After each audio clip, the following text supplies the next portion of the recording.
duas coisas que eu tenho rapidamente que falar aqui. Uhum. Primeiro, a minha avó, a mãe do meu pai, era quimbandeira. Pra quem não sabe, você tem umbanda, tem candomblé e tem a quimbanda. E minha avó era dessas.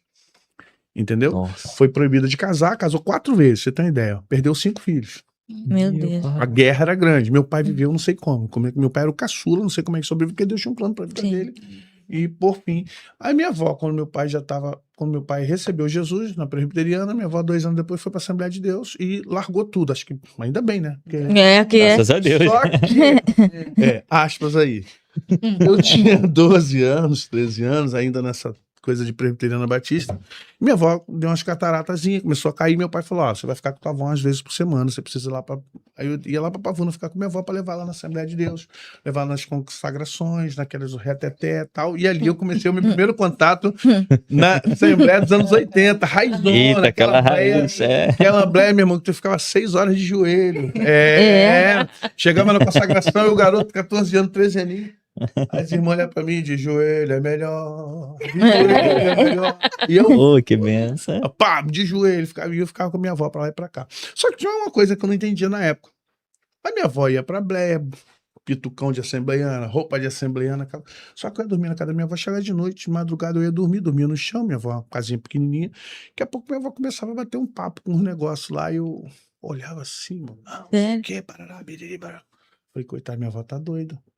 Eu não tinha noção do Sim. mundo espiritual dessa forma. Eu recebia muitos ataques, mas não discernia. Meus pais, presbiteriano, zero discernimento nessa área. Então, muitas vezes eu me lembro, outro dia eu lembrei que na igreja, algumas vezes eu cheguei a ter incômodos de opressão, eu não sabia disso, não tinha noção disso. Achava que era ansiedade generalizada, poderia ser, mas TAG está muito ligado a essas questões.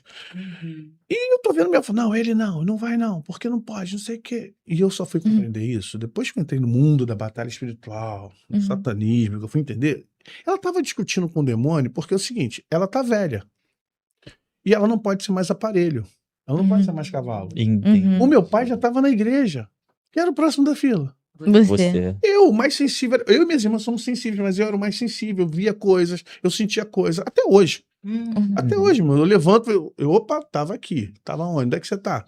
Eu já no lugar,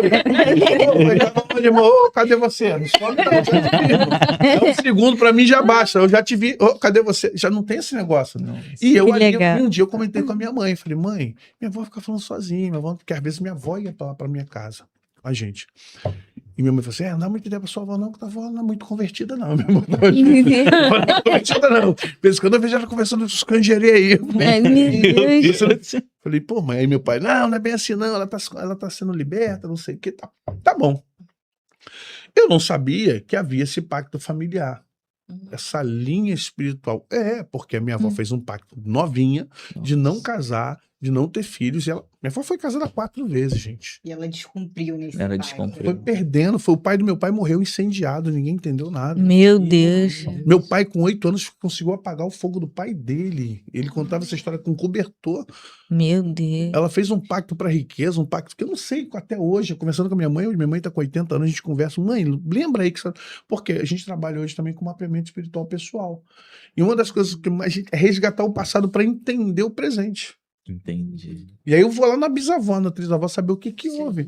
E minha avó tinha pactos profundos. Cada vez que eu compreendia isso, mais eu conseguia compreender as minhas lutas e as lutas das minhas irmãs. Falei, caramba, agora eu tô entendendo. Porque os demônios, eles trabalham em cima dos chamados espíritos familiares. Não é questão de maldição hereditária. Eu prefiro entender que há uma hereditariedade de serviços. Os demônios vão buscar a próxima geração, eles vão buscar, ainda que a próxima geração não queira ou esteja totalmente alienada para aquilo, mas você vê que a vida das pessoas são mais difíceis, elas têm dificuldade de encontrar Deus, elas têm dificuldade na questão financeira, elas têm dificuldade nas questões ministeriais, elas vão para a igreja, mas mesmo assim você vê que parece que tem uma coisa que está prendendo a vida das pessoas. Elas são boas, elas receberam Jesus, elas estão salvas. Presta atenção, uma coisa é uma coisa, outra coisa é outra coisa. Não é maldição hereditária. Não, irmão, olha, minha visão pessoal. Quando diz que ele tomou sobre si as nossas dores e enfermidades, na Isaías 53, eu creio. Paulo diz que ele, sendo levado à cruz, encravou todo escrito de vida que era contrário a nós. Amém. Nós não devemos nada ao diabo, mas olha só, os nossos ancestrais devem.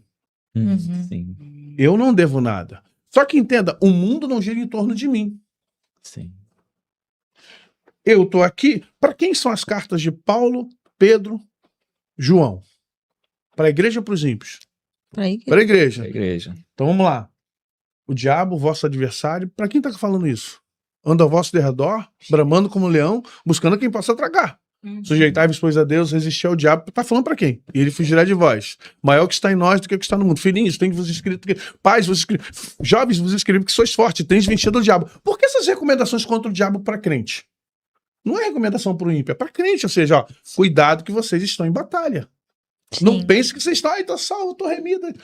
Ele vai buscar puxar o pezinho de vocês. A hora que vocês puderem escorregar para sair da graça. E a gente não tem essa noção. Eu fui compreender isso depois dos 40, gente. Imagine, você ministrando, expulsando o demônio, louvando, fazendo intercessão profética, fazendo isso, fazendo aquilo. E você diz, tem alguma coisa amarrando na minha vida. Senhor, o que que é? Aí você entra naquela neura da legalidade.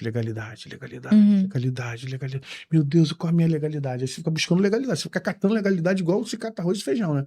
Não, essa legalidade aqui. Essa legalidade aqui. Ai, tropecei e falei um palavrão. Ai, pronto. Amaldiçoei meu patrão. Ai, aí tu fica assim, ó. Qual a legalidade? Ai, eu olhei pra uma mulher. Ai, legalidade. E ele falou assim, filho, para de pensar só nas legalidades. Pensa nas suas fragilidades. Elas são mais importantes do que suas legalidades. Sabe porque suas legalidades, 1 João capítulo 1, verso 9, se confessarmos nossos pecados, ele é fiel e justo para nos perdoar os pecados e nos purificar de toda injustiça. Amém. Você pede perdão? Não é isso? Um coração quebrantado e contrito, Deus não despreza. Aquele que verdadeiramente se arrepende e se afasta da sua transgressão alcançará a misericórdia. Então a gente fica preocupado com a legalidade. Você tem fragilidade, cara. Quais fragilidades, senhor?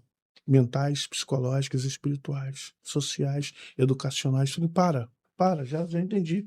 Cultural. E eu comecei a entender. Uau! Falei, e agora, Jesus, vai dar tempo? Um negócio desse já velho, vai dar tempo? Meu Deus. Corre que dá. Corre que dá.